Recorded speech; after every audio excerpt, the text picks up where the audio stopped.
Hey everyone, welcome to Redeemer. I have lots of fun information and announcements, so please stick around. And to make this much more enticing, I'm going to be eating these Pocky Ghost Pepper chips. So, let's begin.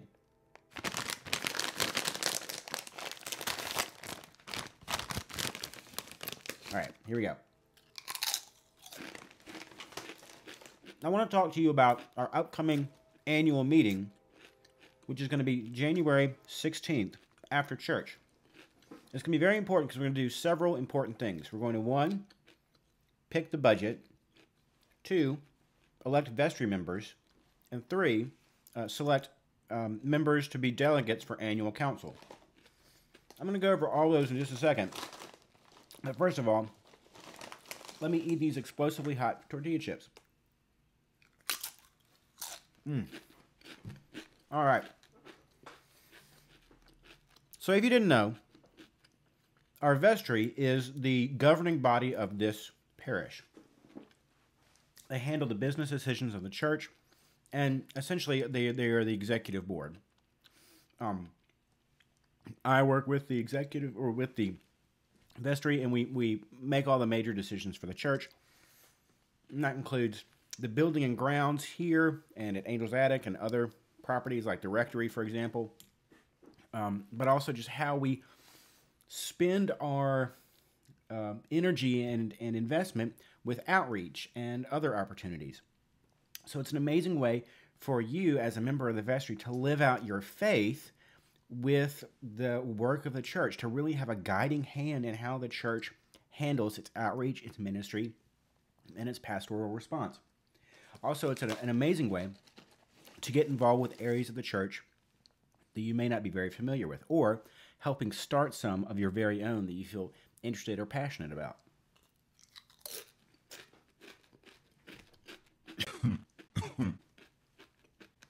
Oh, yeah.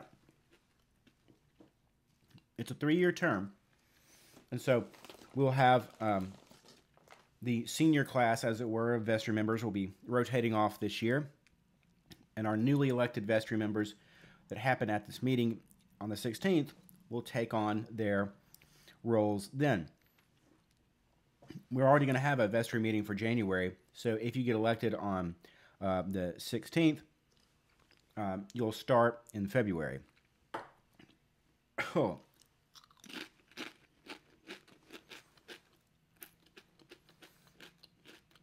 So if you feel called to serve on the vestry, please let me know, and I'll put your name on the ballot. Oh, God. Aha. Also, if there's someone that you wish to be considered for the ballot, if you want to nominate someone else, please let me know. I would love to collect those names. But go ahead and do that. Do it. Because we need to go ahead and get that ballot situated, because January 16th will be here sooner than we know. Also, on January 16th, we're going to be selecting delegates for annual council.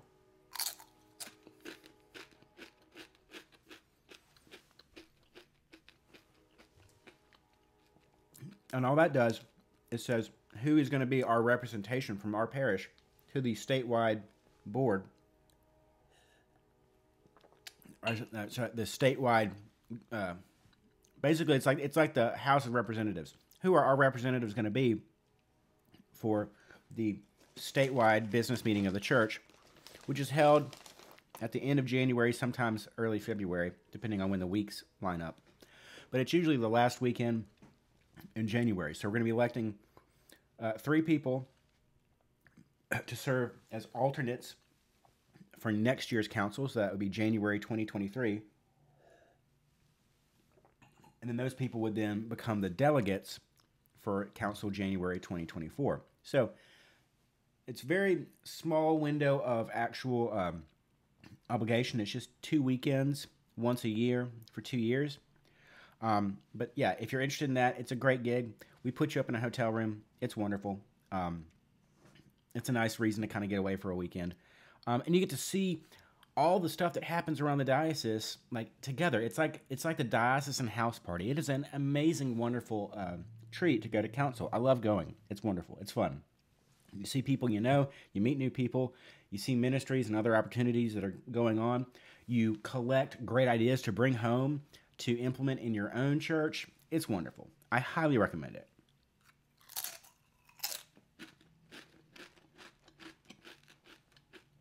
Yep.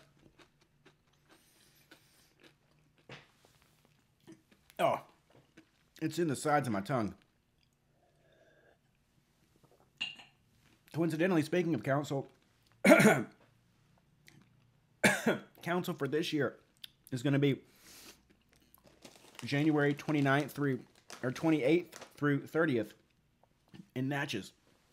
So me and the delegates who are on slated for this year are going to go to Natchez for the weekend.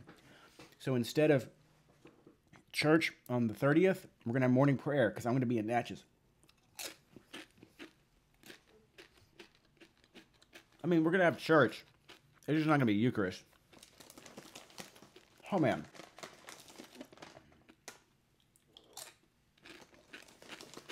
Mm-hmm. All right.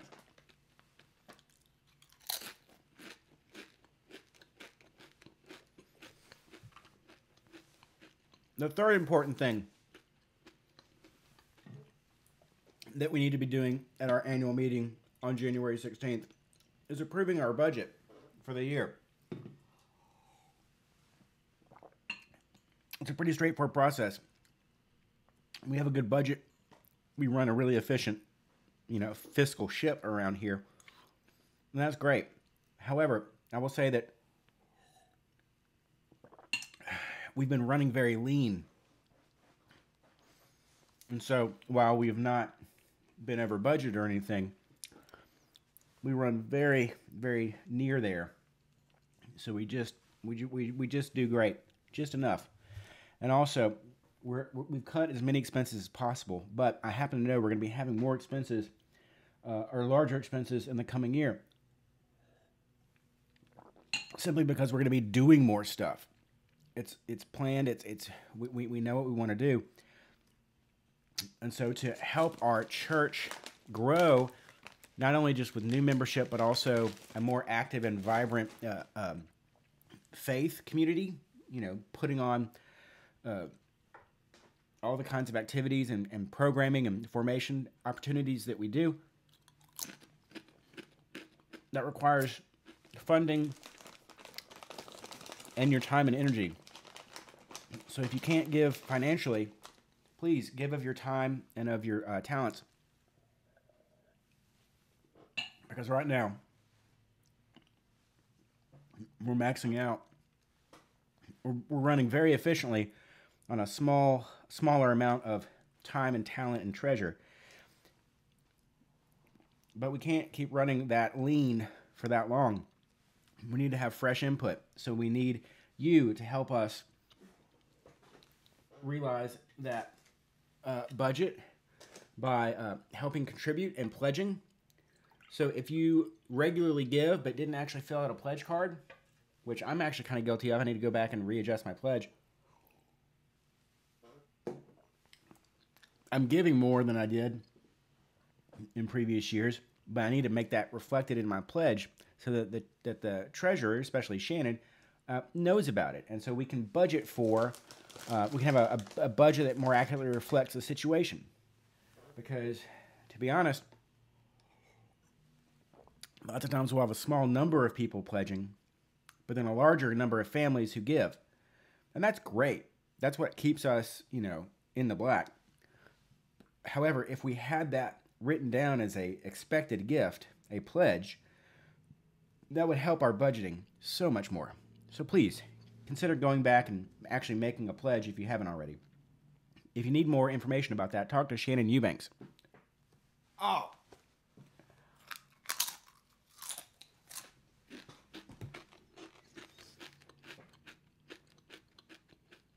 All right. And last, but not least, we're going to be having Christian Ed. Oh, That was a mistake. It went down the back. We're going to be having Christian Ed starting in February. I'm going to be talking about heresies. You might be thinking to yourself, Andrew, what's up with that? Well, how we got to where we are today as a church is because lots of different people were trying to figure out different ways of thinking about God and Christ and all that stuff in the Bible. And so as all these different schools of thought were popping up and all these different teachings were gaining traction, they came together and realized that they were kind of espousing different sorts of things based on the same scriptures.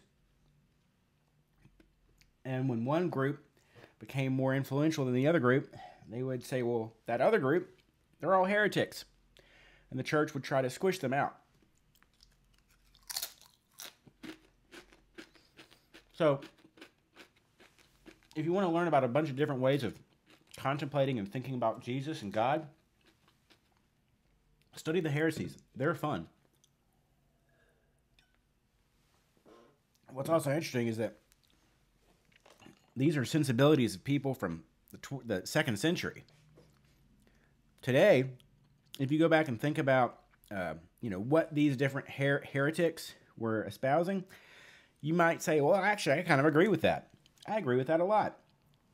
You'll be surprised to know that you probably have a heretical view of Jesus, and you may not have known it. And you know what? That's pretty cool. That's fine. That's fine. Let's learn about that. Come to Bible study or come to Christian Ed Wednesdays starting in February.